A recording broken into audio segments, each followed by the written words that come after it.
today we're going to be discussing Injustice Superman being a toned down version of Rex Robot. To give you an understanding, we're going to be going over what happens in each character's respective timeline, and then how they unintentionally are related to each other in one way or another, and how Rex does a better job at being an Injustice Superman than Superman, despite being a man with nothing more than his will and intellect. Not to mention, he could possibly be smarter and better than both Lex Luthor and Superman. Delving into Let's get into who Injustice Superman is, we have to take a closer look at the universe and world he comes from. I don't know the exact designation in the DC universe for this, but he is almost identical to every other Superman up until about 6 years ago. The first year, Joker gets a hold of a Chaos Amulet and ends up killing most of the Justice Society, and then sends them all into the Phantom Zone. Superman was not corrupted by the Joker, and the amulet wouldn't let the Joker take full control. The amulet, it's explained in Justice Year Zero. Don't worry about it. So Joker wanted to corrupt him. So year later, Joker planted a bomb, killed Jimmy Jones. I'm thinking of Ben 10. Jimmy Olsen, Lois Lane, who was pregnant with Superman's baby at the time, and nuked Metropolis. And the worst part is he got Superman to do it through Kryptonian fear gas to kill Lois and his son, and which then ended up blowing up Metropolis because there was a detonator to his heart. He then kills Joker, rightfully so, and then Batman shuns him, and he loses it, in a sense, and wants to have absolute control and power. Injustice, the movie, does not do this justice. It's an injustice interpretation, but we will be getting into more on this in a minute. But he then eventually gets into a war with Batman, which Batman and the people who stand with him also battle against Superman for 5 years, losing people left and right. Damian killing Nightwing. Some of the Green Lanterns die. John Stewart dies. Hal Jordan and Sinestro join up to be friends for a while, and then Hal Jordan beats him up. But other than that, Injustice Superman eventually is taken down by the alternate universe counterparts to them. And Batman nearly kills him in this instance right here on screen due to Batman having the strength enhancing pill and wanting to kill Alfred, since Superman hired Alfred to kill, or hired Victor Zsasz to kill Alfred. My bad. Anyway, Injustice Superman tries to get Damian, who is this Nightwing in the picture, to kill Batman, but Batman has a strength pill, beats up Damian, and then Superman, but he doesn't snap his neck. This is when the other universe people come in. Our main Justice League beats Injustice Superman and imprisons him. After that, Injustice 2, nothing much with Superman in the comics, but in the game, basically he gets out, they all team up, and they stop Brainiac. Now this is where we can look at it another way. There's a future where he and He-Man meet, and they battle, and Superman has mastered the Brainiac technology, and he has a war with He-Man, basically. He-Man comes to Earth, Superman has taken over the entire planet, even the villains use a Brainiac technology, all under his rule, and he defeats He-Man. And by the way, I love this comic. I really, really love this comic. But after that, He-Man eventually gains the power of Shazam after Superman takes him basically what happens over the course of the story. He-Man's sent to Earth with the help of the Justice League with a couple people. Batman, who's Damian Wayne in this timeline, takes up the mantle, and then they nearly defeat Superman. They start a war, and Bruce Wayne and everything. You know the point. Go read it yourself. I'll leave a link to the full story. Banner Bruce something did a great video of this, but after that, Superman gets basically the Infinity Gauntlet and is a god until Adam sucker punches him with the Shazam form and manages to defeat him with the power of the Infinity Gauntlet he's holding, basically. And so, how does this play into him being related to Rexplode? Well, let's talk about that. Is Injustice Superman evil? No. He's a man who has lost Lois Lane, his wife, his unborn child, his best friend, his other best friend who turned his back on him when he needed it. And through those actions, he became reckless and out of control and deemed to go to the extreme at every point, at every turn. If it wasn't Batman's neglect putting him back, it was Lois, or it was Wonder Woman, or it was the government taking his parents. It was everything pushing and pushing and pushing. And after such a tragic loss, yes, we can see why he took the path he did. In the Injustice comics, it's very easy to overlook that Superman genuinely wants to do the right thing, even if he has less than good ways of going about it. Superman is a good person at heart still. He has just got an extremist point of view of things, and if he cannot control it, he deems it unstable, because him not being able to control his power is what led to the death of Lois, to what led to the death of Metropolis. This is what makes Superman still a hero, a fallen one, a fallen hero. As hard as he tries, he can never get the world he wanted back, the world that he knew. One with Lois, one with the unborn child, otherwise known as Lara in the comics. One with Jimmy Olsen, none of that. So no wonder he would lose it and try to make the world a better place for others, even though in the He-Man timeline it may be pushed a little far, but still.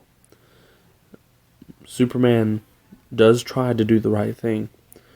However, if he has to be a dictator to do it, and even if everyone hates him, and even if he does have to do some things that are shady, like the murder of Alfred or killing Oliver Queen in a rage, he is still born and raised human rather than a Kryptonian, which we don't know much about in the Injustice universe. So it's easy to assume that he still is our Superman, just the S doesn't mean hope anymore. It means control. Robot. Now let's explain this part. Rex Robot originally was a guy that was super intelligent, but he was allergic to, I think, air or sunlight. One or the other. And basically he couldn't have his normal life, so he cloned Rexplode's body, a team member of his, because Monster Girl liked him. And so he got a tiny, about Monster Girl's age size body of Rexplode. So, Robot, is as I'm calling him, cloned his entire consciousness up to that point, put it in a body, and basically lived on through a clone. After that, we go into basically him still being a team member, a leader of the Guardians of the Globe. And then eventually he and Monster Girl get taken to the Flaxland dimension for millions of years, but they don't age. Well, a bunch of things happen here, but to sum it up briefly, they eventually take over after establishing a rebellion, and Monster Girl and Robot get together, and they eventually dive apart due to Rex being cruel and knowing the Flaxland language, and Monster Girl can't even keep up with it. Monster Girl then has an affair in her monster form and becomes a daddy. Don't ask. It's invincible. Roll with it. After that, we have to deal with the Flaxlands rebel. Monster Girl betrays Robot, and then they make up, and they take back over. But after Monster Girl reveals the breakup, or the affair, Robot is just heartbroken. Which, God, I love Robot. Just for that, just for the comic storyline alone, like, it's so good. Oh man, okay. Basically, this establishes what he will do in the future. He gets back and lies to Cecil, basically the Nick Fury of the Invincible universe. And him and Monster Girl break up officially. And she nearly gets smashed by Bulletproof, but that don't happen. But after that, we get into what he does in the normal timeline. Basically, they chase down an alternate dimension Mark. He strands the main Mark in that dimension and starts implementing his plans. He builds bigger robots and whatnot, and eventually he just takes over the world. Like, dinosaurs had the right idea, which basically, if you take out a good sum of life, the Earth will thrive and humanity will survive. Rex did this, except he eliminated anyone who would oppose his rule, and he would lead them into peace and whatnot. And basically, he made friends with the Viltrumites and everything like that. Going after that, he really just took over the world, and eventually most of the superheroes left or stayed and served under Rex. And the world really did get better. Like, it was great. But after that, we go into what he does. He helps Mark against the Rag in the final battle, but he also kidnaps the Viltrumite children. So that does not roll over well. After that, we go into Mark taking over, and basically he kills Robot and puts his brain in the jar, and that's the end of him. So, how does this really wrap around to Rexplode or Robot being like Injustice Superman, or Injustice Superman being like Robot? Well, let's get into that. This finally brings us to why Injustice Superman and how Injustice Superman is like Rex Robot. To go into this, we need to we already haven't established what they did in their respective universe. Now we need to establish how they're similar. Superman slowly but surely became a dictator after the loss of his loved one, Lois Lane, and his child was gone. And he went down a road, and his friends either supported or raised a war against him. I.e., Batman raised a war, and yet still wanted to be his friend because he didn't want to kill him. However, we also have to look at the fact that Rex Robot was a good guy, but he was slowly becoming worse, but he didn't do anything evil until Monster Girl ruined his personality by cheating on him, and her child coming through. Now, it's a little bit different, but they are very similar. So, we also have to look at power sets. They're definitely nothing alike. Robot is supremely smart and can build amazing technologies. That's cool. Superman is a Kryptonian. Obviously, they are not alike. Robot could build robots that could keep up with Superman, like the ones he used to counter Invincible, but other than that, no, they're not really similar. But we can also look at who did a better job at being a dictator. Now, to go into this one is a little more complex because Superman nearly did it. He ruled the Earth for he has the yellow ring on, basically ruling the Earth, and then the gods showed up, and then Batman did this thing. And they put him in jail before he could rule it. If we count the Brainiac timeline, definitely yes. However, we also have to look at Robot. He actually took over the world. And he was so popular that they voted him into the presidency, and Robot turned it down.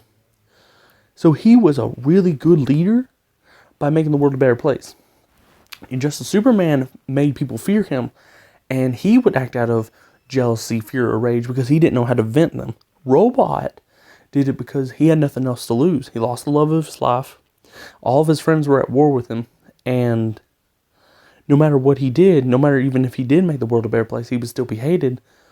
So he went ahead and made the world a better place. Robot and Injustice Superman are almost two sides of the same coin with some minor differences here and there. But I made this video to talk about this and how I believe that Robot is a better ruler or a better character in terms of their certain storylines and how in comparison than in Justice Superman, because in Justice Superman just acted out of rage, he lost to his other self, and Robot actually had to be outsmarted.